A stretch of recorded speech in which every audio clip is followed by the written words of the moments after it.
Hi friends, 7th class science 11th lesson జీవులలో శ్వాసక్రియ. ఇక్కడ ఓన్లీ ఇంపార్టెంట్ పాయింట్స్ మాత్రమే చెప్పుకుంటున్నాము. గాలి లోపలికి పీల్చి బయటకు వదలడాన్ని శ్వాసించడం అంటారు. గాలి లోపలికి పీల్చి బయటకు వదలడాన్ని శ్వాసించడం అంటారు. ఇక్కడ ఇంపార్టెంట్ పాయింట్ వచ్చేసి గాలిని లోపలికి పీల్చడాన్ని ఉచ్ఛ్వాసమని, వెలుపలికి విడవడాన్ని నిశ్వాసమని అంటారు. ఒక నిమిషంలో ఎన్నిసార్లు అయితే గాలిని లోపలికి పీల్చి వెలుపలికి వదిలిపెడతామో దాన్ని శ్వాస రేటు అంటాము. ఇక్కడ చూడండి ఫ్రెండ్స్, శ్వాస రేటు అంటే ఏమిటి అంటే ఒక నిమిషంలో ఎన్నిసార్లు అయితే గాలిని లోపలికి పీల్చి వెలుపలికి వదిలిపెడతామో దాన్ని శ్వాస రేటు అంటారు.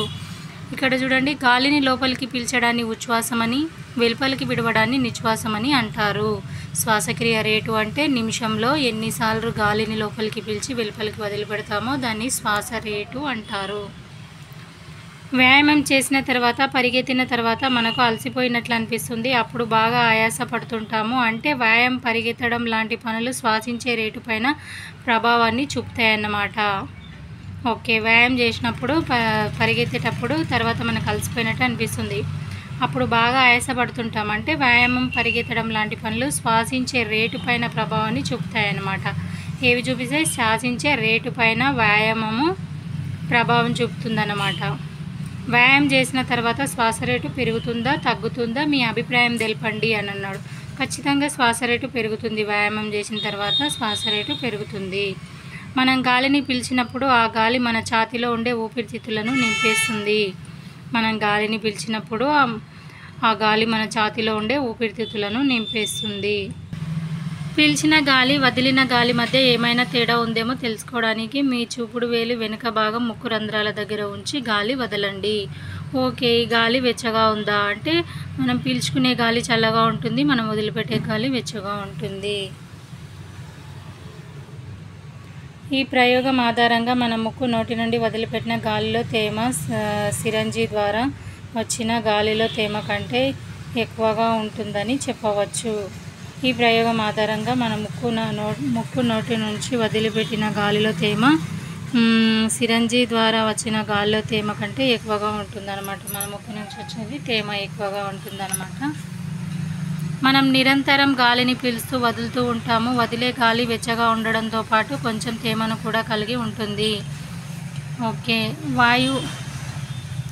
అనేక పరిశోధనల తర్వాత గాలి వివిధ రకాల వాయువుల మిశ్రమం అని మనం తెలుసుకున్నాము. గాలిలో ఆక్సిజన్, కార్బన్ డైఆక్సైడ్తో పాటు వివిధ రకాల వాయువులు కూడా ఉంటాయని తెలుసుకున్నాం.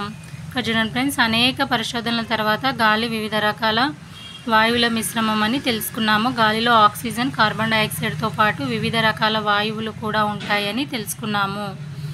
వాయువులను పరీక్షించడానికి కొన్ని ద్రావణాలను ముందుగా తయారు చేసుకోవాలి. అందులో ముఖ్యమైనవి ఫినాప్థలిన్ సూచిక, సున్నపు నీరు, ఆమ్లాలు, క్షారాలు.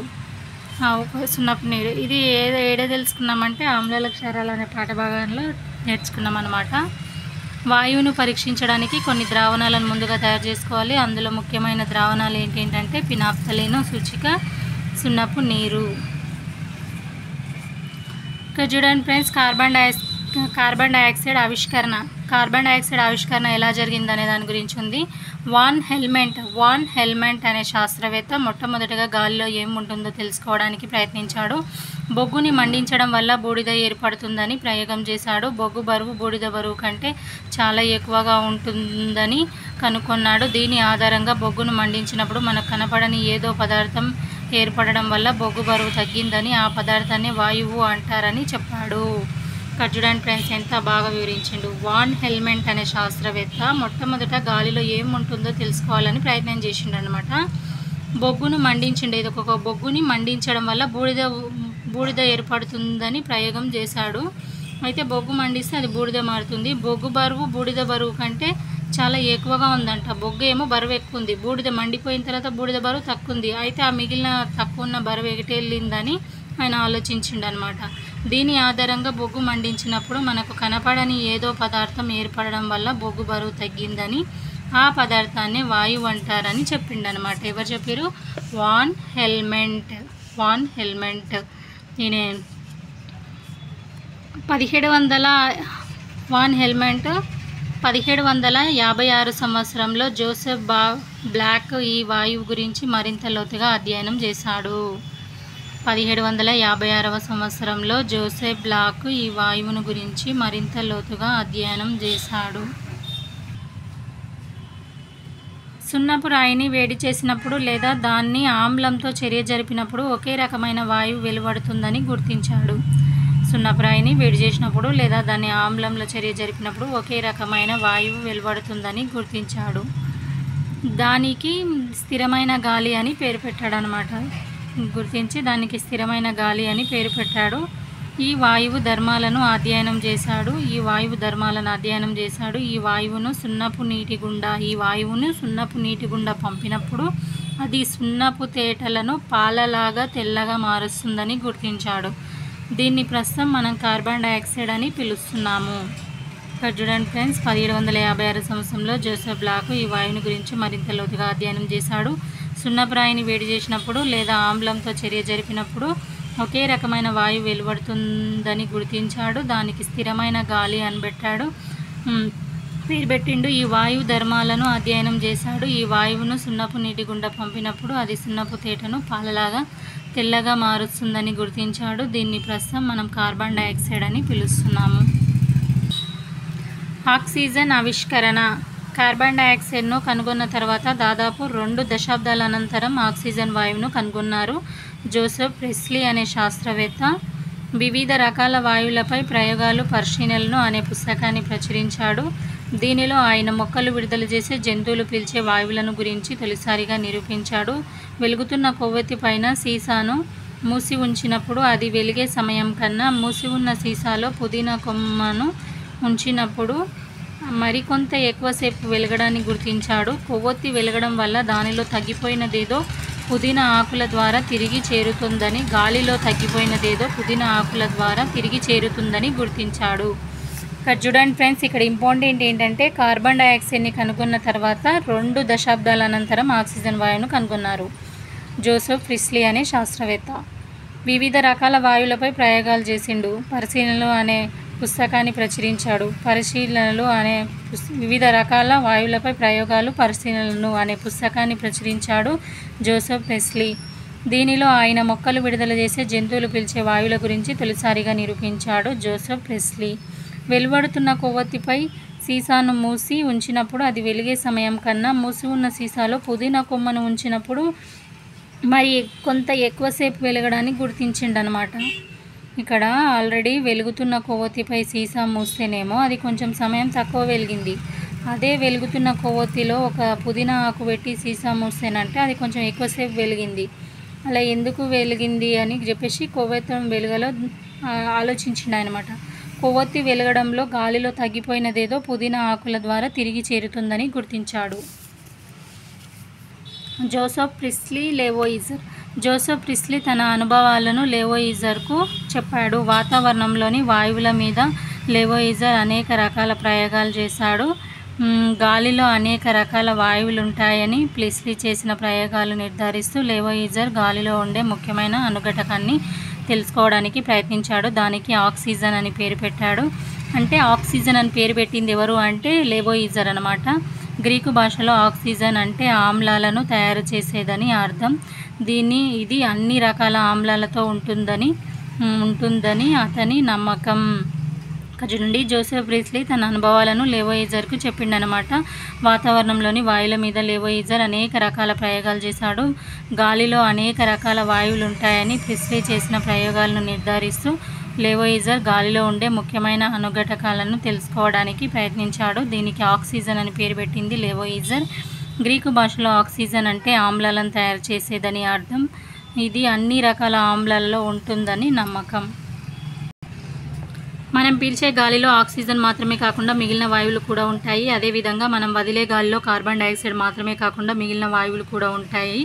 ప్రతి 1000 మిల్లీమీటర్లు పీల్చి వదిలే గాలిలో ఈ పట్టికలో చూడండి ఒకసారి. ఆక్సిజను పీల్చిన గాలి 210 అయితే విడిచే గాలి 165. కార్బన్ డైఆక్సైడ్ పీల్చేది 0.4 అయితే 40 విడిచే గాలి 40 మిల్లీలీటర్లు ఉంటుంది.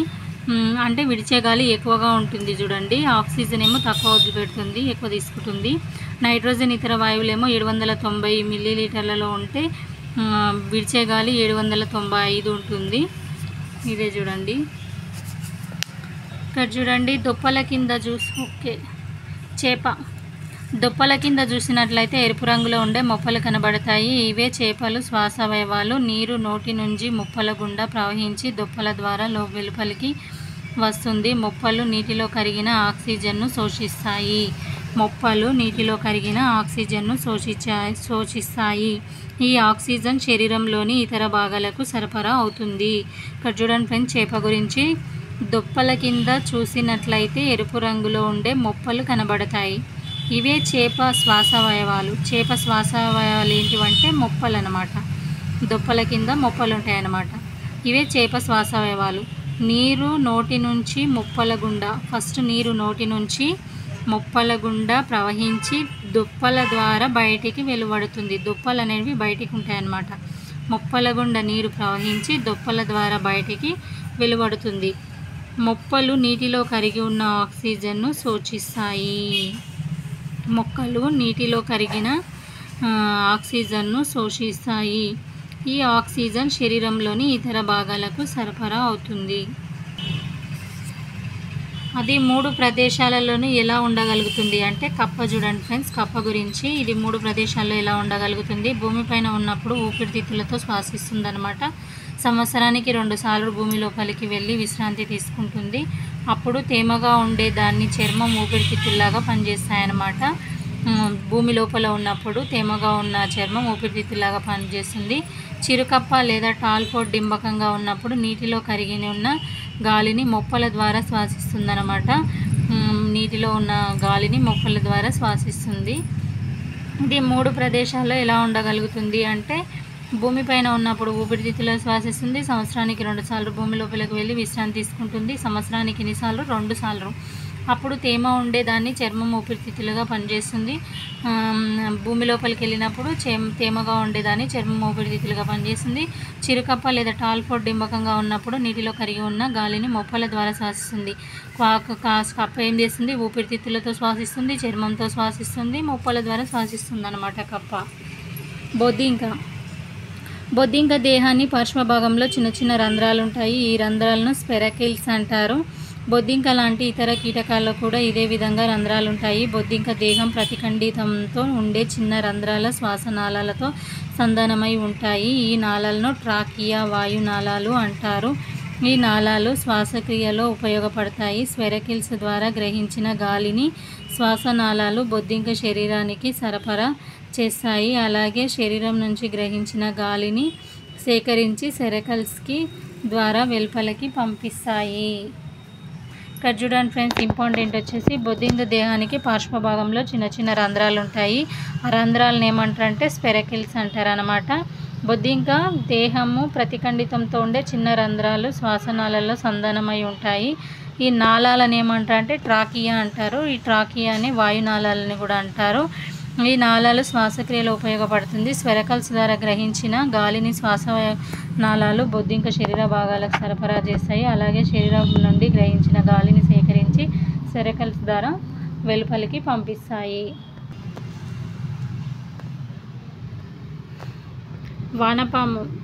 వానపాము చర్మం ద్వారా శ్వాసిస్తుంది. దాని చర్మం పల్చగా తేమగా ఉంటుంది. చర్మంపై సూక్ష్మమైన రంధ్రాలు ఉంటాయి. చర్మం ద్వారా గాలి లోపలికి వెలుపలికి ప్రయాణిస్తూ ఉంటుంది. వానపాముల శరీర ఉపరితలమంతా శ్వాసించడానికి ఉపయోగపడుతుంది. చర్మంతో శ్వాసించే మరికొన్ని జీవుల పేర్లు రాయండి. ఓకే, వానపాము చర్మం ద్వారా శ్వాసిస్తుందన్నమాట. వానపాము దాని చర్మం పల్చగా తేమగా ఉంటుంది. చర్మంపై సూక్ష్మమైన రంధ్రాలు ఉంటాయి. చర్మం ద్వారా లోపలికి వెలుపలికి ప్రయాణిస్తూ ఉంటుంది. వానపాముల శరీర ఉపరితలమంతా శ్వాసించడానికి ఉపయోగపడుతుంది. చర్మంతో శ్వాసించే మరికొన్ని జీవుల పేర్లు రాయండి. మొక్కల్లో శ్వాసక్రియ. మనం ముక్కు ద్వారా, నోటి ద్వారా పరిసరాల్లో గాలిని పీలుస్తూ ఉంటాము. పత్ర ఉపరితలాల్లో ఉండే పత్ర రంధ్రాలు, కాండం పైన ఉండే లెంటిసెల్స్ ద్వారా మొక్కల్లో వాయు వినిమయం జరుగుతుందని మనం తెలుసుకున్నాం. ఇక్కడ చూడండి, మనం ముక్కు ద్వారా, నోటి ద్వారా పరిసరాల్లోని గాలిని పీలుస్తుంటాము. పత్ర ఉపరితలంలో ఉండే పత్ర రంధ్రాలు, పత్ర ఉపరితలంలో ఉండే పత్రంలోనేమో పత్ర రంధ్రాలు, కాండం పైన ఉండే లెంటిసెల్స్ ద్వారా మొక్కల్లో వాయు వినిమయం జరుగుతుంది. ఇక్కడ చూడండి, మొక్కలు కూడా మన మాదిరిగానే శ్వాసిస్తాయి. అయితే దీని ప్రయోగపరంగా చూపడం కొంచెం కష్టం. మొక్కలు కూడా జంతువులాగే శ్వాసక్రియలో ఆక్సిజన్ని ఉపయోగిస్తాయి. పెద్ద పెద్ద వైద్యశాలల్లో ఆక్సిజన్ సిలిండర్లు ఉపయోగిస్తారని మీరు వినే ఉంటారు. శ్వాసించడంలో ఇబ్బంది పడే రోగులకు గొట్టాల ద్వారా ఆక్సిజన్ను అందిస్తారు. రోగి నోటికి ముక్కుకు ఆక్సిజన్ ముసుగును తగిలిస్తారు. ఇది ఒక రబ్బరు గొట్టంతో సిలిండర్కు కలిపి ఉంటుంది. కొన్నిసార్లు శస్త్రచికిత్స చేసేటప్పుడు కూడా రోగికి ఆక్సిజన్ను అందిస్తారు. ఓకే, ఇక్కడ చూడండి, మనం ఏం నేర్చుకున్నాం అనేది ఇంపార్టెంట్. శ్వాసక్రియ జీవులన్నింటిలోనూ జరుగుతుంది. ఇందులో ఆక్సిజన్ తీసుకొని కార్బన్ డైఆక్సైడ్, నీటి ఆవిరిని వదిలిపెడతాయి. ఇక్కడ చూడండి ఫ్రెండ్స్, మనం ఏం నేర్చుకున్నాం. శ్వాసక్రియ జీవులన్నింటిలోనూ జరుగుతుంది. ఇందులో ఆక్సిజన్ తీసుకొని కార్బన్ డైఆక్సైడ్, నీటి ఆవిరిని వదిలిపెడతాయి. జీవులలో చర్మము, మొప్పలు, శ్వాసనాళాలు, ఊపిరితిత్తులు శ్వాసవాయువులుగా పనిచేస్తాయి. జీవులలో చర్మము, మొప్పలు, శ్వాసనాళాలు, ఊపిరితిత్తులు శ్వాసవాయువులుగా పనిచేస్తాయి. పత్రరంధ్రాలు, లెంటిసెల్స్ మొక్కలలో వాయు వినిమయానికి తోడ్పడతాయి. పత్రరంధ్రాలు, లెంటిసెల్స్ మొక్కలలో వాయు వినిమయానికి తోడ్పడతాయి. చేపలలో మొప్పలు శ్వాసవాయువులుగా పనిచేస్తాయి. చేపలలో మొప్పలు శ్వాసవాయువులుగా పనిచేస్తాయి. పత్రాలలో వాయు వినిమయానికి పత్రరంధ్రాలు ఉంటాయి. పత్రాలలో వాయు వినిమయానికి పత్రరంధ్రాలు ఉంటాయి. వాయు వినిమయం జరుపు ప్రక్రియని ఏమంటారంటే శ్వాసక్రియ అంటారు. వాయు వినిమయం జరుపు ప్రక్రియను శ్వాసక్రియ అంటారు. మొక్కలు వీటి ద్వారా శ్వాసిస్తాయి. అంటే లెంటిసెల్స్, పత్రరంధ్రాలు. జంతువులలో ఏది చర్మం, ఊపిరితిత్తులతో శ్వాసిస్తుంది అంటే కప్ప. సున్నపు తేటలోకి మనం విడిచే గాలి పంపితే ఏం జరుగుతుంది అంటే పాలవలే మారుతుందన్నమాట. సున్నపు తేటలోకి మనం విడిచే గాలి పంపితే ఏం జరుగుతుంది అంటే కార్బన్ డైఆక్సైడ్ని సున్నపు గాలిలో కలిపితే ఏం జరుగుతుందంటే పాలవలే మారుతుంది. బొద్దింకలో శ్వాసవయవం, వాయునాళాలు.